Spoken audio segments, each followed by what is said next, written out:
Assalamualaikum warahmatullahi wabarakatuh. Di sini saya Rika Alfana 43 akan menjelaskan tentang kewajiban terhadap jenazah. Di sini ada 5 bab yang akan dibahas, yaitu yang pertama pengurusan jenazah, yang kedua memandikan jenazah, yang ketiga mengkafani jenazah, yang keempat mensolatkan jenazah, yang kelima menguburkan jenazah. Yang pertama pengurusan jenazah. Mengurus jenazah sendiri merupakan sebuah adab Islam yang ditentukan Nabi Muhammad SAW kepada umatnya. Mengurus jenazah merupakan suatu kewajiban bagi sesama umat Islam yang mana hukumnya fardu kifayah. Atau dengan kata lain, apabila salah seorang di antara kita telah ada yang mengurus jenazah tersebut, maka kewajiban orang yang lainnya gugur. Dan apabila tidak ada yang mengurus jenazah tersebut, satu orang pun, maka seluruh umat Islam di daerah tersebut berdosa. Adapun kewajiban umat Muslim terhadap saudaranya yang meninggal dunia ada 4, yaitu memandikan, mengkafani, menyolatkan, dan menguburkan. Hal-hal yang harus dilakukan sesudah meninggal. Yang pertama, hendaklah dipejamkan atau ditutupkan matanya, menyebut kebaikan, mendoakan, meminta ampun atas dosanya. Yang kedua, hendaklah ditutup seluruh badannya dengan kain sebagai penghormatan kepadanya dan supaya tidak terbuka auratnya. Yang ketiga, tidak ada halangan untuk mencium mayat bagi keluarganya atau sahabat-sahabatnya yang sangat sayang dan berduka cita sebab matinya. Yang keempat, ahli mayat yang mampu hendaklah dengan segera membayar utang si mayat jika ia berhutang, baik dibayar sejak dari harta peninggalannya atau dari pertolongan keluarga sendiri. Yang kedua, memandikan jenazah. Setiap orang muslim yang meninggal dunia harus dimandikan, dikafani, dan disalatkan terlebih dahulu sebelum dikuburkan, terkecuali bagi orang-orang yang mati syahid. Hukum memandikan jenazah orang muslim menurut jumhur ulama adalah fardu kifayah. Artinya, kewajiban ini dibebankan kepada seluruh mukallaf di tempat itu. Tetapi jika telah dilakukan oleh sebagian orang, maka gugurlah kewajiban seluruh mukallaf. Syarat memandikan jenazah. Syarat wajib jenazah yaitu jenazah beragama Islam lengkap atau hanya sebagian tubuhnya, jenazah tersebut bukan karena mati syahid, serta masih janin di bawah 4 bulan. Syarat yang memandikannya yaitu muslim, berakal, dan balik, berniat memandikan jenazah, jujur dan soleh, terpercaya, amanah, mengetahui hukum memandikan mayat, dan memandikan sebagaimana yang diajarkan sunnah, serta mampu menutup aib si mayat. Tepat memandikannya hendaknya tertutup atau aman dari pandangan mata, bisa di dalam rumah atau di halaman rumah, namun dibatasi dengan tutup. Usahakan mayat dimandikan di atas dipan, agar mayat tidak mudah terkena percikan air. Juga dianjurkan membakar kemenyan di sekitar tempat memandikan untuk menolak bau yang dimungkinkan keluar dari badan si mayat. Untuk persiapan sebelum memandikan jenazah yaitu sabun atau bahan lainnya untuk membersihkan tubuh si jenazah, air bersih secukupnya untuk proses memandikan. Air ini suci mensucikan. Tempat memandikan jenazah jangan terbuka, agak tinggi, kuat, serta tahan air. Handuk untuk mengeringkan tubuh dan rambut si jenazah, kapas, kapur barus, daun bidara atau wangian yang lain, serta bedak. Kain kafan dipersiapkan tergantung jenis kelamin. Orang yang berhak memandikan jenazah, orang yang paling utama yaitu kerabat dekatnya. Untuk mayat laki-laki, bisa laki-laki, istri, atau dan muhrimnya. Untuk mayat perempuan, bisa perempuan, suami, dan muhrimnya. Untuk anak-anak laki-laki, bisa laki-laki maupun perempuan. Untuk anak-anak perempuan, bisa laki-laki maupun perempuan. Tata cara memandikan jenazah. Pada mulanya kita sediakan air sebanyak mungkin, air kapur barus dan sabun, kain. Kemudian lakukan bacaan niat. Ketentuan bacaan niat yaitu untuk laki-laki dewasa, nawaitul ghusla liha azal mayyiti fardhu kifayati lillahi ta'ala. Untuk perempuan dewasa, nawaitul ghusla liha azal mayyitati fardhu kifayati lillahi ta'ala. Untuk anak-anak laki-laki, nawaitul ghusla liha azal mayyiti tifli fardhu kifayati lillahi ta'ala.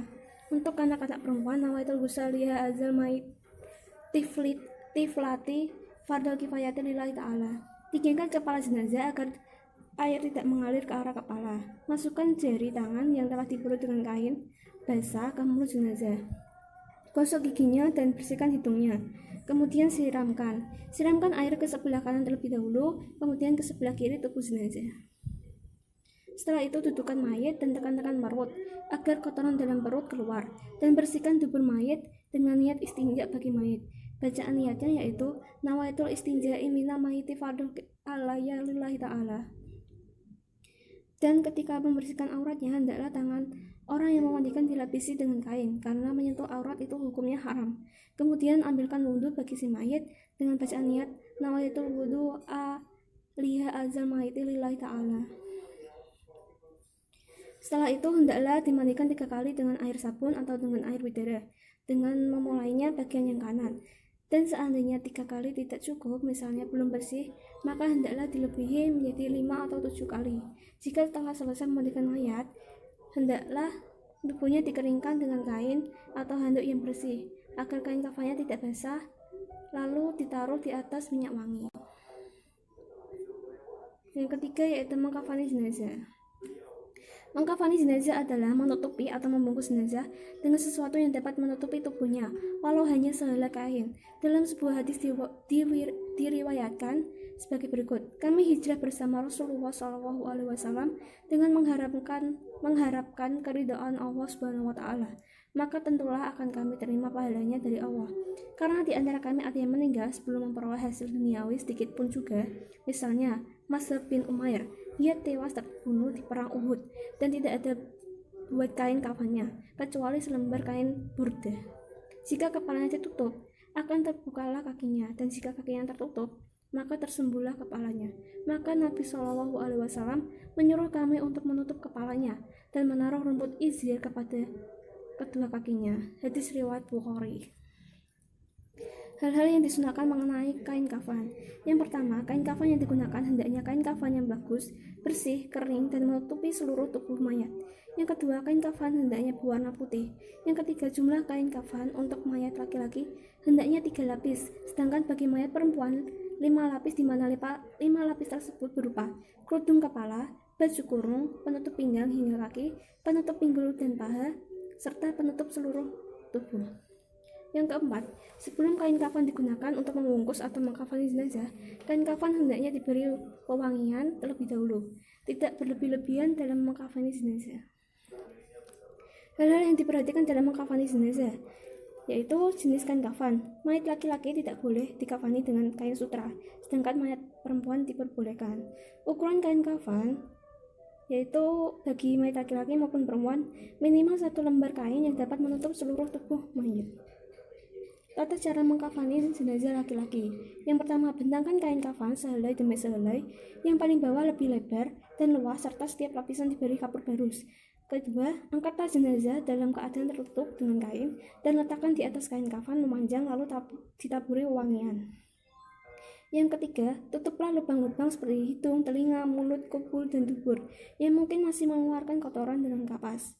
Yang keempat, selimutkan kain kafan sebelah kanan yang paling atas, kemudian ujung lembar sebelah kiri. Selanjutnya lakukan seperti ini selembar demi selembar dengan cara yang lembut. Kelima, ikatlah dengan tali yang sudah disiapkan sebelumnya di bawah kain kafan 3 atau 5 ikatan. Jika kain kafan tidak cukup untuk menutupi seluruh badan mayat, maka tutuplah bagian kepalanya dan bagian kakinya yang terbuka boleh ditutup dengan daun kayu, rumput, atau kertas. Jika seandainya tidak ada kain kafan kecuali sekedar menutup auratnya saja, maka tutuplah dengan apa saja yang ada. Tata cara mengkafani jenazah perempuan. Yang pertama, susunlah kain kafan yang sudah dipotong-potong untuk masing-masing bagian dengan tertib. Kemudian angkatlah jenazah dalam keadaan tertutup dengan kain dan letakkan di atas kain kafan sejajar, serta taburi dengan wewangian atau dengan kapur barus. Kedua, tutuplah lubang-lubang yang mungkin masih mengeluarkan kotoran dengan kapas. Yang ketiga, tutuplah kain pembungkus pada kedua pahanya. Keempat, pakaikan sarung. Kelima, pakaikan baju kurung. Keenam, dandani rambutnya dengan 3 dandanan, lalu julurkan ke belakang. Ketujuh, pakaikan kerudung. Kedelapan, membungkus dengan lembar kain terakhir dengan cara menemukan kedua ujung kain kiri dan kanan lalu digulungkan ke dalam. 9, ikat dengan tali pengikat yang telah disiapkan. 4, mensolatkan jenazah.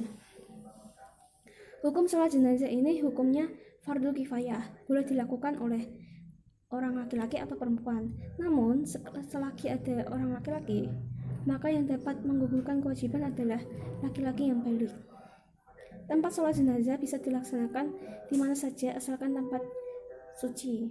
Diutamakan bertempat di musola ataupun masjid. Bentuk shafnya, Rasulullah SAW menganjurkan untuk shafnya dalam mensalatkan jenazah adalah 3 shaf. Posisi mayit dan orang dan orang yang menyolati. Bila laki-laki maka kepala berada di selatan dan posisi imam berada di dekat kepala atau pundak mayit. Dan apabila perempuan maka kepala berada di utara dan posisi imam berada di dekat pinggang mayit. Makmum masbuk atau makmum yang tertinggal. Bila imam sudah takbir keempat, maka makmum masbuk langsung takbir juga dan membaca Al-Fatihah. Dan ketika imam salam, maka makmum masbuk melanjutkan takbir kedua dan seterusnya sesuai rukun dan bacaan. Syarat-syarat sholat jenazah. Bagi yang menyolati, syarat-syaratnya sama seperti sholat yang lain, sebab pada dasarnya sholat jenazah sama seperti sholat yang lain.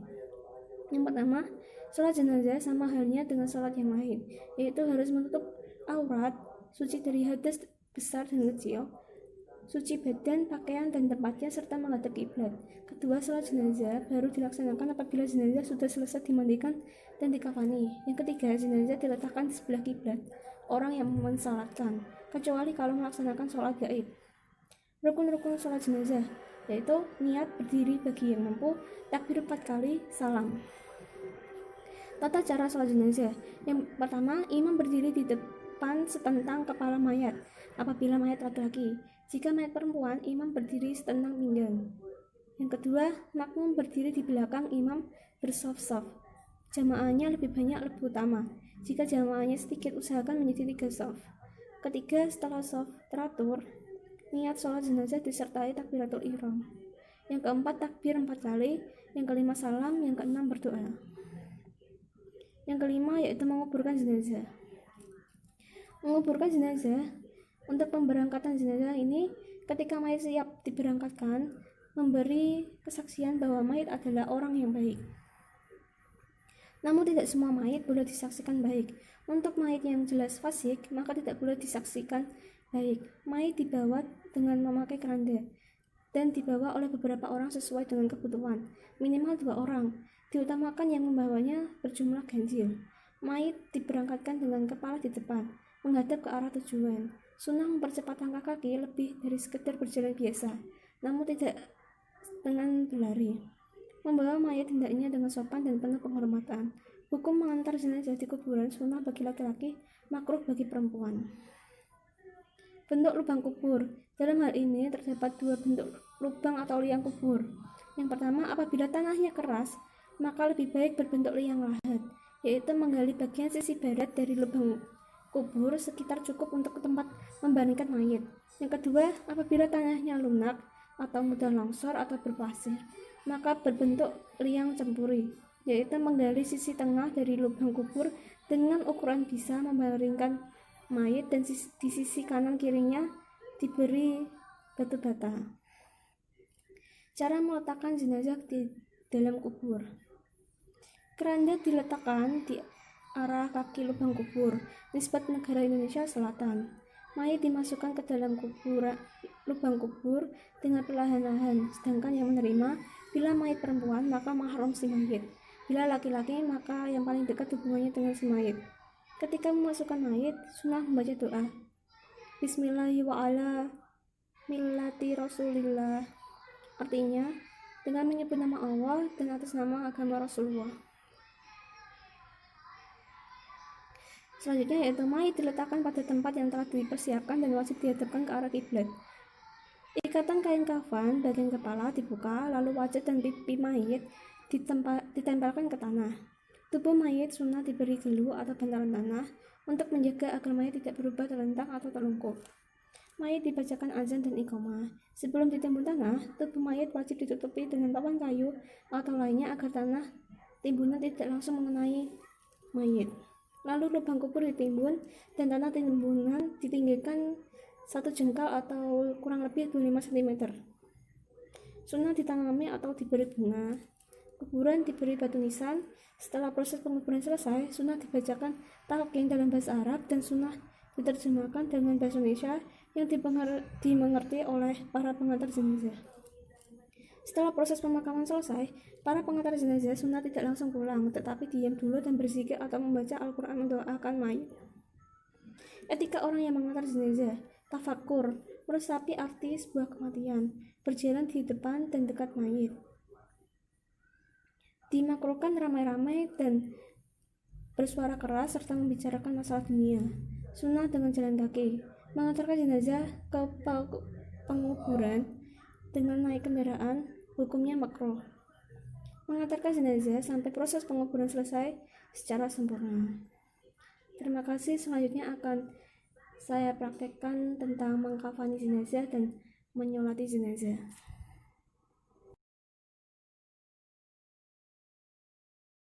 Di sini saya akan mempraktekkan bagaimana cara mengkafani jenazah. Yang pertama, kita tata terlebih dahulu talinya. Ada 3 tali.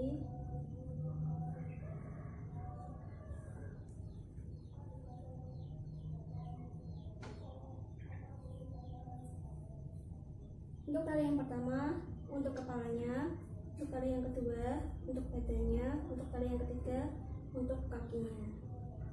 Kemudian kita berikan kain 1 lapis. Untuk lapisan yang pertama,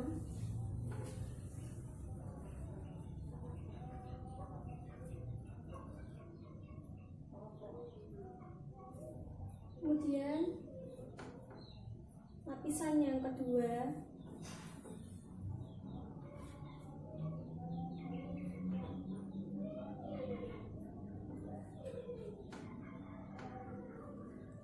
untuk lapisan ketiga yaitu baju kurung. Ini panjangnya 2 kali panjang tubuh si mayat. Panjangnya 2 kali dari lapisan yang pertama dan kedua.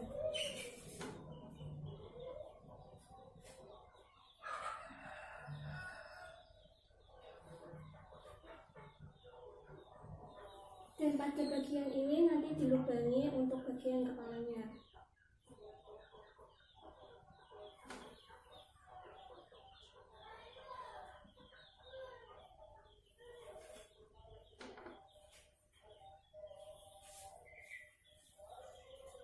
Kemudian lapisan keempat yaitu bagian bawah dari pinggang sampai kaki. Kemudian kerudungnya,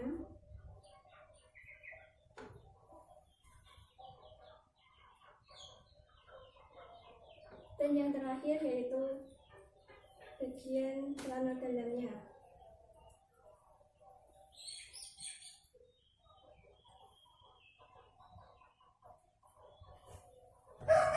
Kemudian kita taruh mayatnya.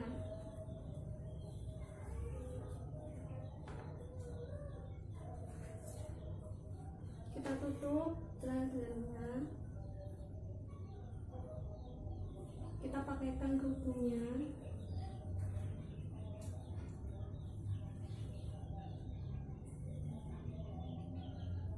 Lalu lapisan yang bawah,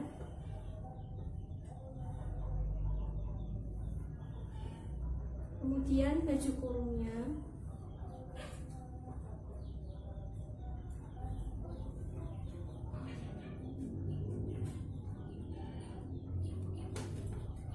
kita lipat lagi. Lalu kita lipat lapisan yang kedua.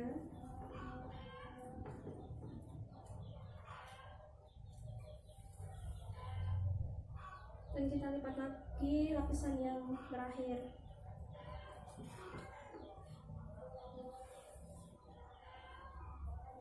Kemudian kita tali.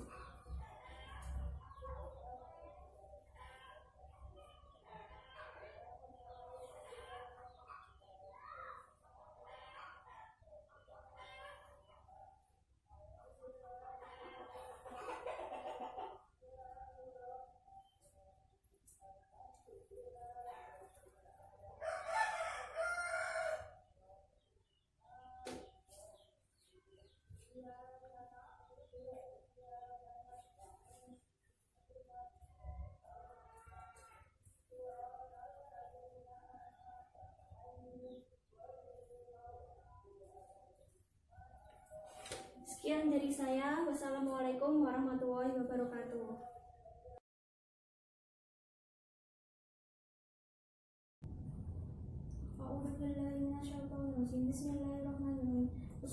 على هذه المائدة أربعة كبيرة فرض الكفاية مأموما لله تعالى. الله أكبر. بسم الله الرحمن الرحيم. الحمد لله رب العالمين الرحمن الرحيم مالك يوم الدين إياك نعبد وإياك نستعين اهدنا الصراط المستقيم صراط الذين أنعمت عليهم غير المغضوب عليهم ولا الضالين رب اغفر لي ولوالدي وللمؤمنين آمين. الله أكبر. أشهد أن لا إله إلا الله وأشهد أن محمدا رسول الله. اللهم صل على سيدنا محمد وعلى آل سيدنا محمد كما صليت على سيدنا إبراهيم وعلى آل سيدنا إبراهيم وبارك على سيدنا محمد وعلى آل سيدنا محمد كما باركت على سيدنا إبراهيم وعلى آل سيدنا إبراهيم وبارك على سيدنا محمد وعلى آل سيدنا محمد في العالمين إنك حميد مجيد. الله أكبر. اللهم اغفر لها وارحمها وعافنا واعف عنها. الله أكبر. اللهم لا تحرمنا أجرها ولا تفتنا بعدها واغفر لنا ولها. السلام عليكم ورحمة الله.